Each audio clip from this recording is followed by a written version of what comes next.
Sex-selective abortion is choosing to abort a child because of its gender being undesired by the parents. While it is a common practice in countries such as Asia or India, it is also becoming increasingly popular in the United States. There are currently only 8 states who have a law in place against sex-selective abortion, including Kansas, Arizona, North Carolina, Oklahoma, Pennsylvania, South Dakota, North Dakota, and Indiana. Because medical information is private, the only possible way of knowing if this practice is happening is through skewed sex ratios. Naturally, there are more males born than females. For example, there are 105 boys born for every 100 girls. It is believed that there are 100 million girls missing from the natural global population. In the US alone, there were 20,000 girls missing from 1983 to 2002, or 1,000 girls per year. However, it is not always a boy being the desired gender, as they have been a victim of this practice as well. Besides abortion, there are also other steps some parents may take to get the gender they desire. One way is to use IVF treatments by only using the embryo with the gender of their choice, while others may take the extreme step of neglecting their child after birth, including lack of medication or nutrition, or even purposely killing the child. Welcome. It's great to have you. Thank you. It's great to be here.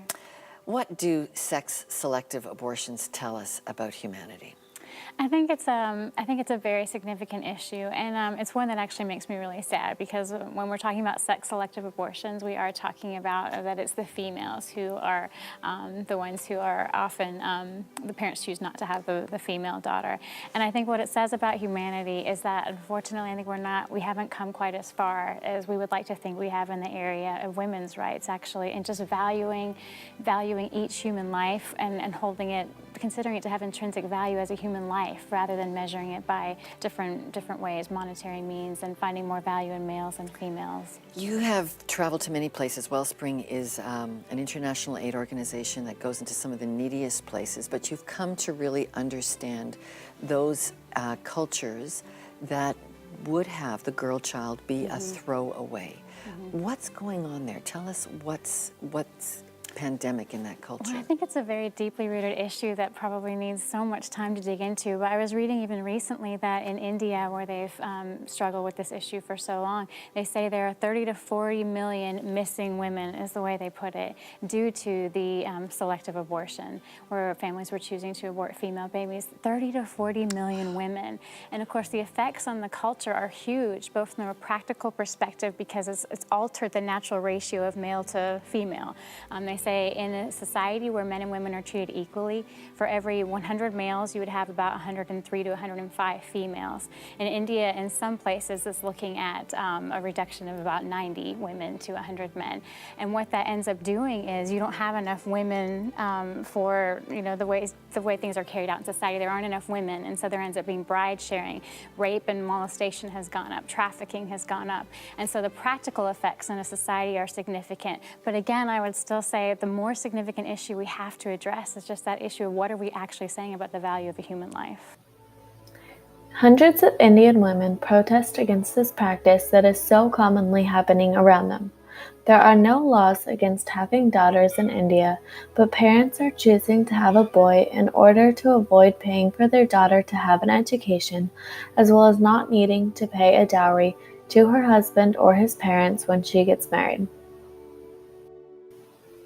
Sex-selective abortions are illegal in India, but about 2,000 happen there each day and about 5 million per year. Despite the law of using technology to know the gender of an unborn child, parents still do it. Him saying was, "It's another girl." And next thing she knows, she was lying on the floor and he was repeatedly kicking her in the stomach. He almost left her for dead. It's important to note that this issue is affecting British-born subjects. We're not against abortions. We believe boys and girls have an equal right to be born. Mostly it's about women themselves feeling that their status in a family, in a community will be elevated because they have this boy, this trophy boy. Now, what I know from supporting victims, that pressure can be directed to people who are pregnant in forms of psychological abuse, even physical abuse, in their own self-worth, making them feel bad if they find out they are carrying in birth, and indeed if they give birth to a daughter. Because of the large diaspora communities that come from the Indian subcontinent, we do have a problem. There is a trend amongst South Asian communities, and we can't ignore that. And we can't ignore in India, there's actually a population crisis of more males to females. Now, those notions are transported across through belief, values, traditions here in the UK. I know that personally. So we have to be honest about the trends. This is not racial profiling. I'm a campaigner against forced marriage and honour-based violence, and I know that these abuses are significant within South Asian communities, and I have to say that.